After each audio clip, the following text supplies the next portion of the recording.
Han sido días intensos, difíciles, pero yo creo que como este yo es irrelevante en el contexto general, en donde no podemos en ningún momento perder de vista que hay 222 personas que han perdido la vista de manera total o parcial, en donde hay más de 2.000 personas lesionadas, en donde han habido graves violaciones a los derechos humanos y en donde eso sigue sucediendo.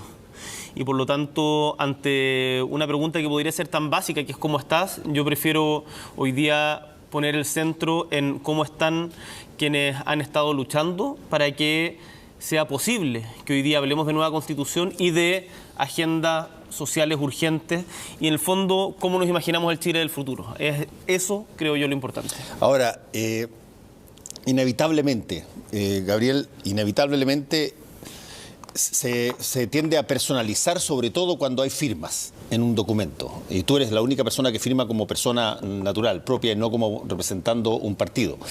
Y por lo tanto, una seguidilla de críticas ha tenido que ver directamente por ti, porque te identifican como una persona que forma parte de un referente, pero tú firmaste por tu propia voluntad. Y te quería preguntar sobre eso.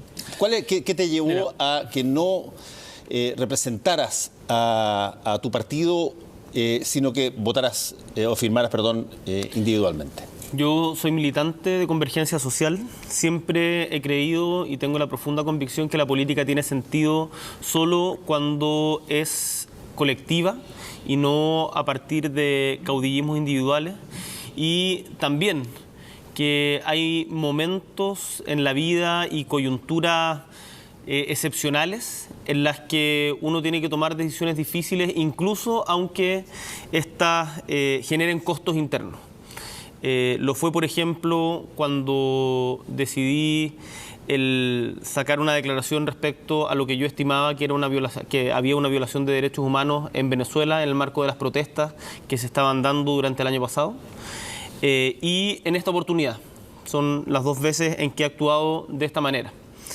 Yo estoy consciente de que eso ha generado un debate intenso al interior de mi partido. Ayer estuvimos en Comité Central durante 13 horas, donde yo estuve presente para poder escuchar, recibir las críticas, observaciones que sean necesarias y poder contar cuál era mi posición. Y mi posición básicamente es la siguiente. El día martes, a las 9 de la noche, cuando se posterga la alocución a nivel nacional del presidente Piñera, que todos conocen, hubo una posibilidad real, que a estas alturas todos sabemos que es una posibilidad real, de que se ordenara nuevamente a los militares a salir a las calles, y ya no con la disposición de la primera vez.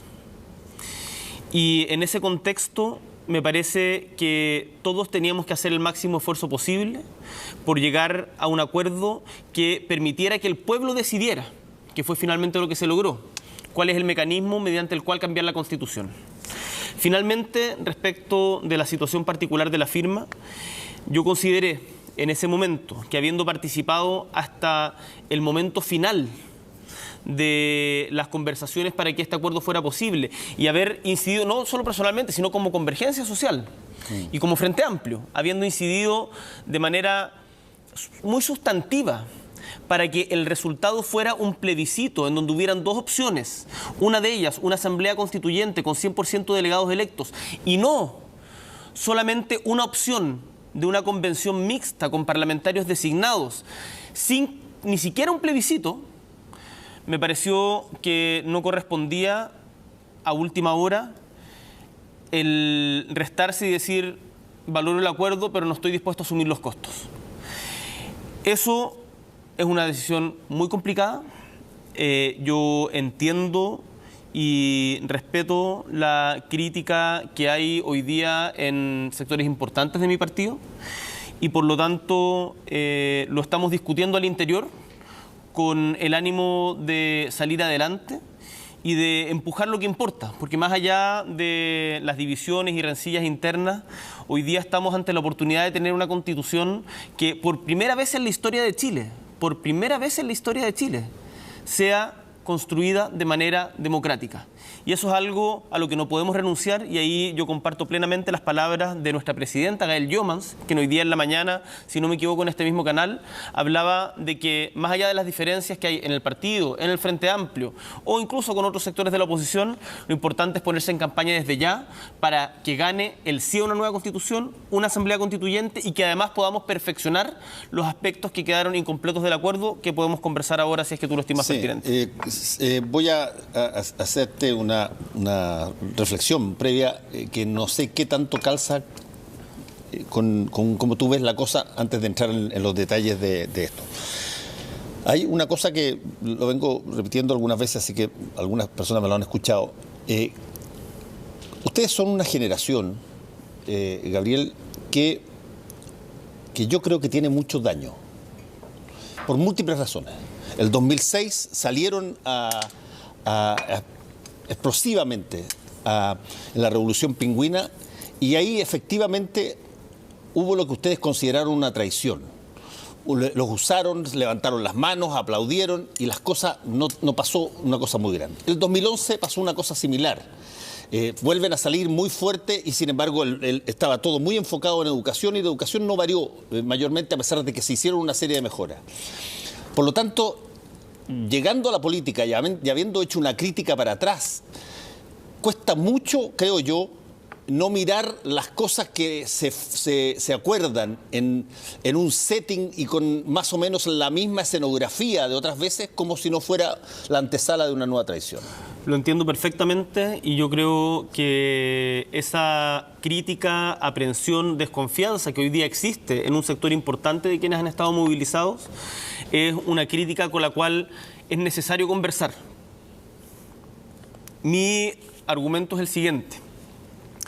El año 2006, cuando los pingüinos se movilizaron, nosotros fuimos parte de esa movilización. Yo recuerdo que era presidente de la FECH, Nicolás Grau, quien escribió una columna muy lúcida en ese entonces, que a propósito de las manos en alto, que se llamaba La mirada secreta de tus ojos, si no me equivoco, haciendo alusión a la película de Campanella, en El Mostrador.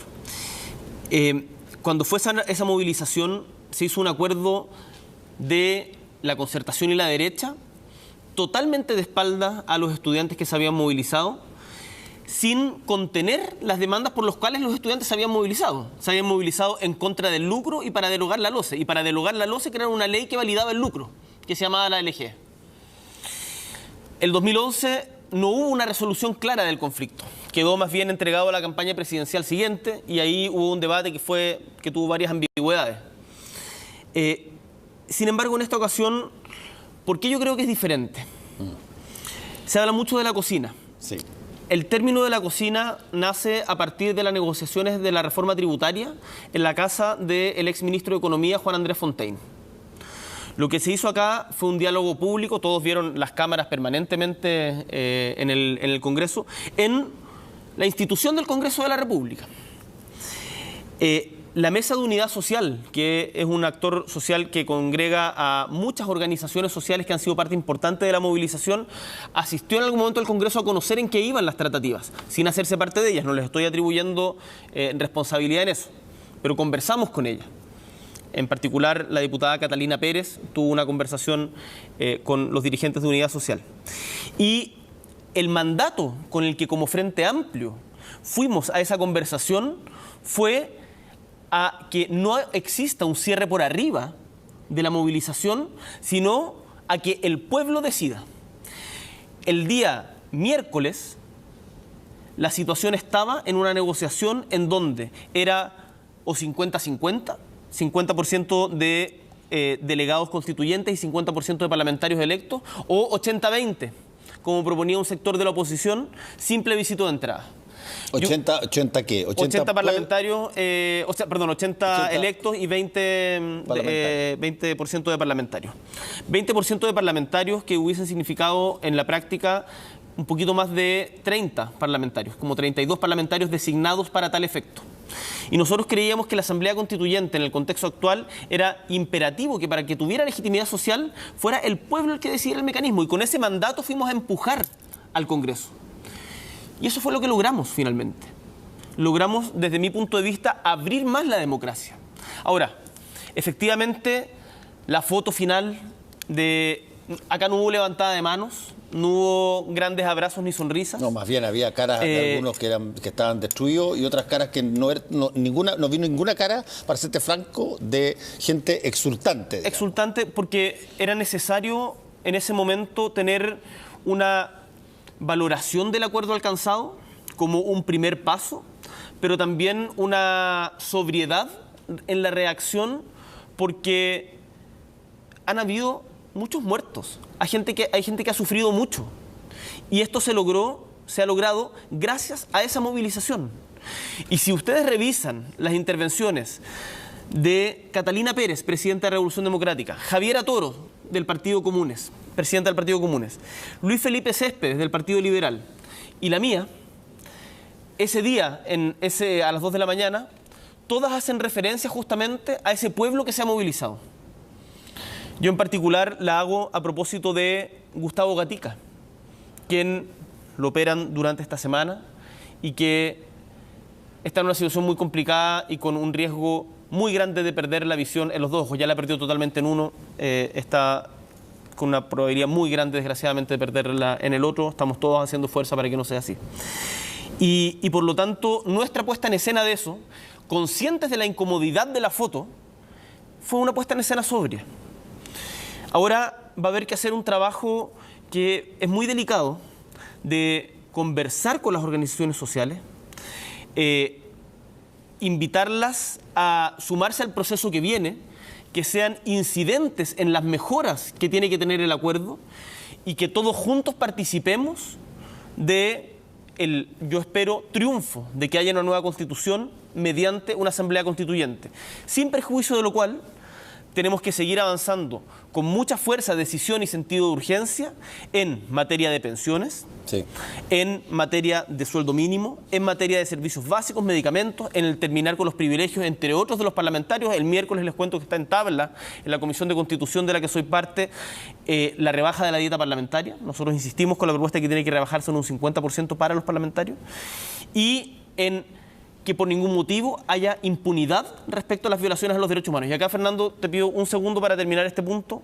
Quiero aclarar algo de manera categórica, porque hay quienes han echado a andar rumores de que en el marco de las conversaciones por el acuerdo constitucional se habría pactado una suerte de impunidad en materia de derechos humanos.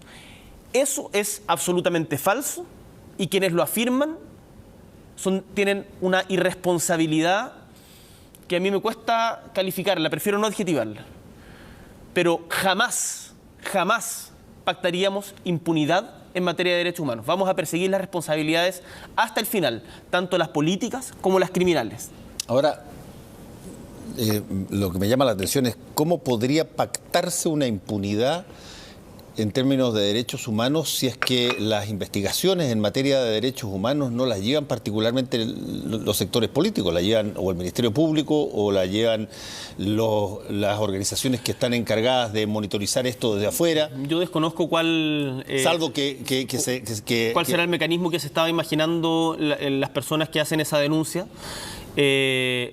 Pero me imagino que puede ser de este tipo de pactos como el que se hicieron del Servicio de Impuestos Internos con el caso del financiamiento ilegal de la política, sí, o bien la no presentación o desistimiento de las acusaciones constitucionales que están en marcha y que una ya ha sido presentada contra el exministro del Interior, Andrés Chadwick, la cual yo firmé, defiendo y espero, hay que discutirlo con el resto de la oposición, pero hay alguna posibilidad de que sea uno de los diputados interpeladores.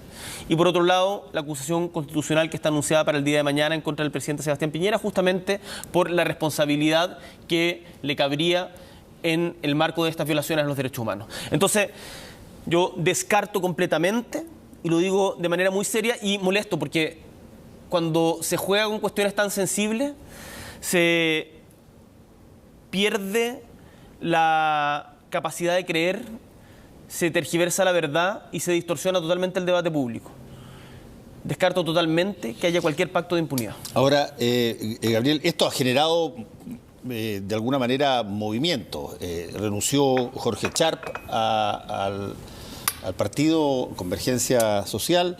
Tú estás pasado al Tribunal de Disciplina. El Tribunal Supremo. Al Tribunal Supremo, perdón. Me imagino que hubo partidos que se restaron, que originalmente estaban dentro del Partido Humanista, pues se restó.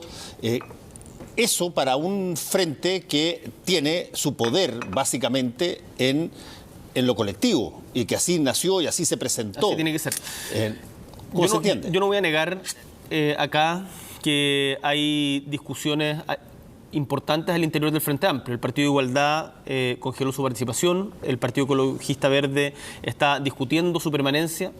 Efectivamente, Jorge Charp renunció a Convergencia Social y son momentos políticos complejos ante decisiones políticas complejas. Ahora, el Frente Amplio va a seguir.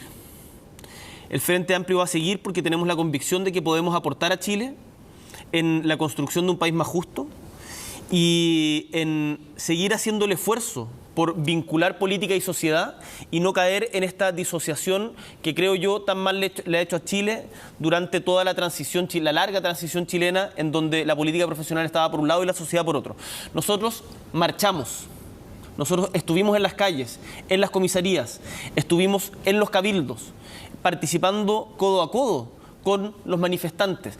Fuimos los primeros, y aunque sea impopular para cierto sector importante de la élite, y de hecho a muchos nos presentaron un requerimiento ante el Tribunal Constitucional para destituirnos del cargo de diputado, a los diputados del Partido Comunista, a la diputada Claudia Mix, a Gonzalo Winter y a mí, que validamos como un acto legítimo de desobediencia civil las evasiones en el metro que dieron inicio a todo este proceso. ¿Y quién se hubiese imaginado que 30 días después íbamos a estar discutiendo sobre cómo cambiamos la Constitución de Pinochet? Sí. Entonces, me parece que el Frente Amplio hoy día tiene que actuar con unidad. Tenemos que dar estos debates políticos y no moralizarlos, sino las diferencias que son legítimas en la táctica, plantearlas como tal y buscar si tenemos acuerdo. Y si no tenemos acuerdo, bueno, habrá gente que elija tomar otro camino, no hay que dramatizarlo, ha pasado en la historia de la política 1.000.000 de veces, pero a mí no me cabe ninguna duda de que va a haber mayor unidad cuando termine todo este proceso y que vamos a salir juntos a enfrentar los desafíos del plebiscito que se viene. Hay dos cosas que pasaron hoy que me parece que son como buenos ejemplos de la dicotomía que se ha propuesto en esto. Por una parte, en CIPER aparecen 244 abogados y abogadas. Abogados y abogadas, era que ahora hay que especificar. Abogados y abogadas, todos ellos profesores, todos ellos personas que firman señalando de que lo que se firmó no es una trampa, ni un tongo, ni nada, sino que efectivamente apunta a lo que han sido las creaciones de nuevas constituciones en montones de países. Y por otra parte, hay una situación muy dura en contra de Beatriz Sánchez, que fue candidata del Frente Amplio, junto con otras personas que estaban manifestándose también ahí en la calle. Fue una agresión bastante fuerte verbalmente, que relata esta otra cosa. Tú tienes por una parte un montón de gente profesional que valida sin haber participado en esa situación de distintos partidos y distintas sensibilidades, y por otra parte, en el caso del Frente Amplio, tú tienes una suerte de situación que linda en el castigo, en bullying político. Sí.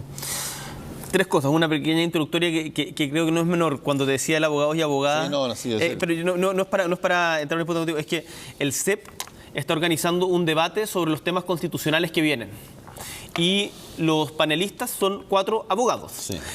En este debate que tenemos que dar hoy día, tenemos que entender que Chile cambió en muchas dimensiones. Una de ellas es que las mujeres en materia de opinión política son tremendamente relevantes, están preparadas y van a ser parte esencial de la discusión. Por eso, uno de los elementos centrales que vamos a poner en el perfeccionamiento del acuerdo, de los detalles que hay que trabajar ahora, que eso es parte de lo que se discutió, es que haya una paridad de género en la elección, que haya cuota para los pueblos originarios y que hayan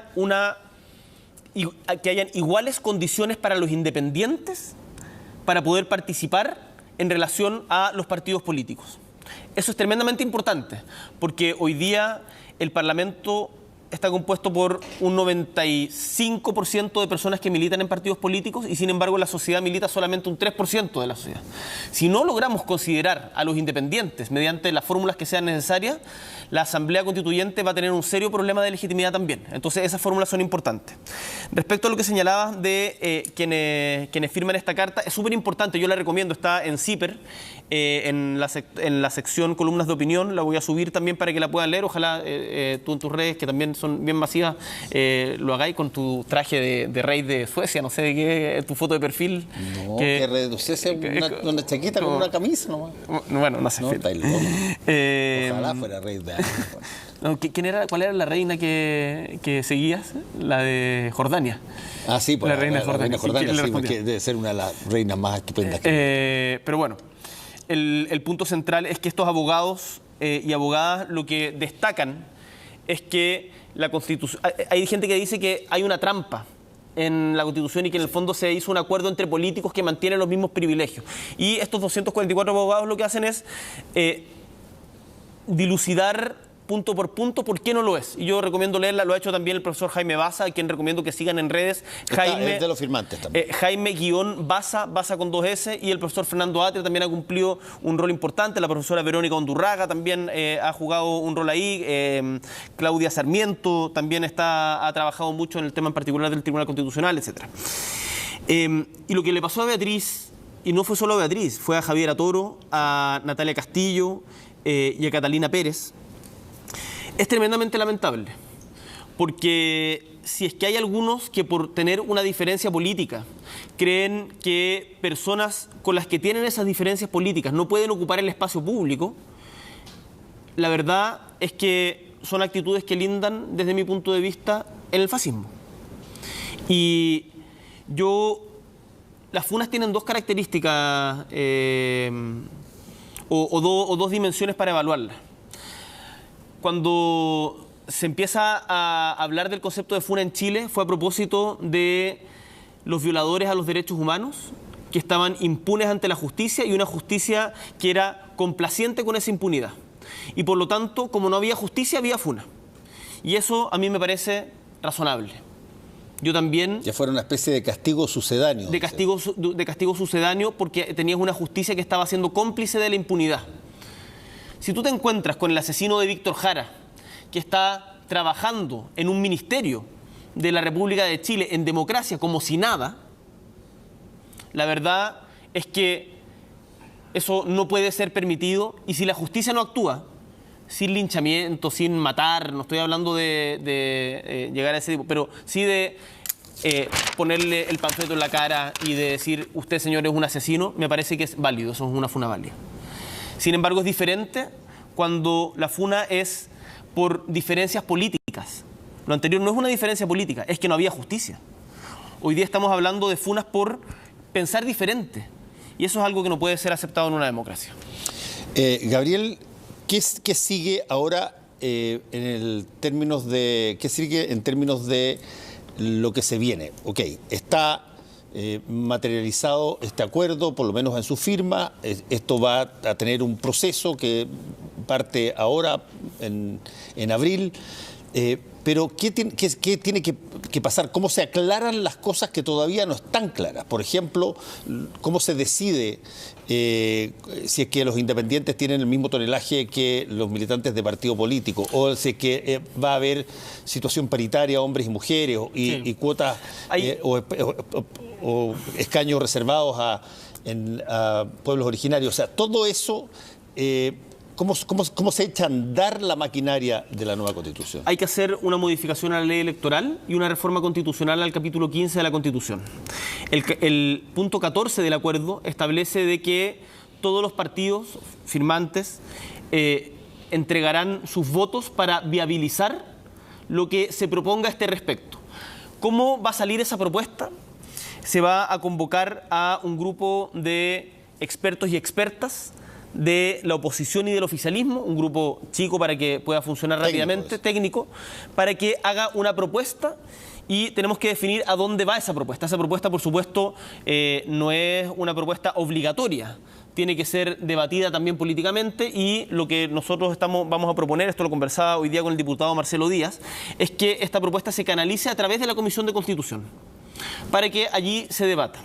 Lo que nosotros esperamos es que, por un lado, haya una modificación en la ley electoral para que pueda haber una corrección de género a la elección posterior a la misma, o sea, no como está hoy día en la ley, en donde los partidos políticos están obligados a incluir a lo menos a un 40% de un género determinado de candidatos o candidatas, porque eso genera el incentivo de meter candidatos sin posibilidades de ser electos, sino que sea una corrección posterior, para que haya paridad. Eso es uno. En segundo lugar, cuota de pueblos originarios. ¿Qué significa cuota de pueblos originarios? En Chile, quienes se declaran ser parte de algún pueblo originario, que hay 9 reconocidos, son aproximadamente el 11%, entre el 10 y el 11% de la población.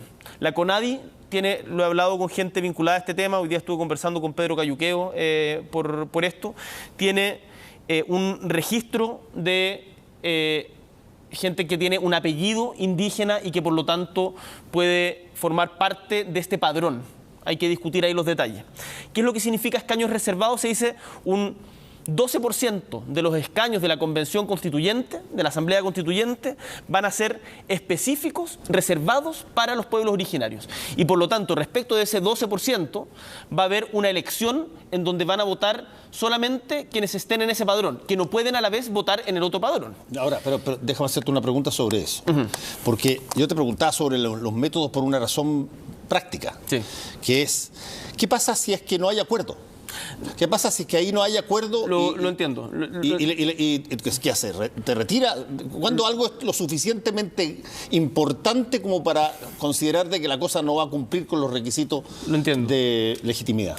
Deja terminar el último punto. El último punto es de los independientes. Los independientes hoy día las listas de parlamentarios son N+1. Significa que se presenta una cantidad de parlamentarios.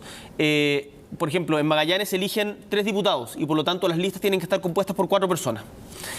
Los independientes no pueden hacer lista, por lo tanto, para poder eventualmente ser electos tienen que ganarle a la lista completa, compitiendo individualmente. Eso, en el marco de la Convención Constituyente, no es aceptable y por lo tanto lo que nosotros proponemos, hay que evaluar bien las propuestas, cuál es la mejor, es que puedan haber listas de independientes que se agrupen para tal efecto. Eso va a implicar que probablemente van a haber muchas listas. Pero yo creo que eso es positivo. Ahí van a haber discusiones técnicas de detalle que tendrán que darse en su momento. Okay. ¿Cuándo se testea? Esto debiera ser las próximas semanas. Tiene que estar resuelto de todas maneras antes de fin de año. Estamos a mediados de noviembre. Yo creo que vamos a comenzar, el grupo técnico debiera comenzar a sesionar la próxima semana, ojalá. Debiéramos empezar a tramitarlo en la Comisión de Constitución inmediatamente y darle un fast track legislativo para que se apruebe rápidamente. Yo creo que el espíritu de todos es que esto sea lo más participativo posible, porque si hay algo que destaco es que, independiente del sector político al que se representa, todos reconocen de que la Constitución de 1980 estaba agotada por su legitimidad. Y por lo tanto, todos y todas tenemos que ser muy cuidadosos en que el actual proceso constituyente tenga la mayor legitimidad posible. Porque el resultado se juega no solamente en el texto final escrito, sino en el proceso en cómo llegamos a él. Y ahí estos 3 puntos que te planteo son sin lugar a dudas esenciales y yo veo disposición, por cierto, en la oposición, pero también veo disposición en la derecha para que esto curse y espero que la generosidad que ha habido en los últimos días respecto a esto en particular se mantenga y podamos tener un acuerdo rápido y eficaz. Última pregunta. ¿Qué cosa a ti te daría todas las señales de que esto mutó de algo que podía ser extraordinariamente bueno a algo que efectivamente pudiera ser una trampa? ¿Qué necesitarías ver para que tú eventualmente dijeras, sabes que yo retiro mi firma? Si es que no se aprueba lo que te estoy diciendo, ley de cuotas reservadas para pueblos originarios, corrección de género y en particular la igual posibilidad de competir en igualdad de condiciones de independientes con militantes de partidos políticos, yo diría que la Convención Constituyente hacia la que estamos avanzando va a tener harto de farsa. y yo creo que como Frente Amplio tenemos que discutirlo en su momento. Yo espero que eso no pase, pero creo que no podríamos prestarnos para algo de esas características. Hemos avanzado, está incompleto. Yo creo que es bueno lo que logramos. Se abrió una puerta, no dejemos que la cierren. Gracias, Gabriel Boric, por haber estado acá. Muchas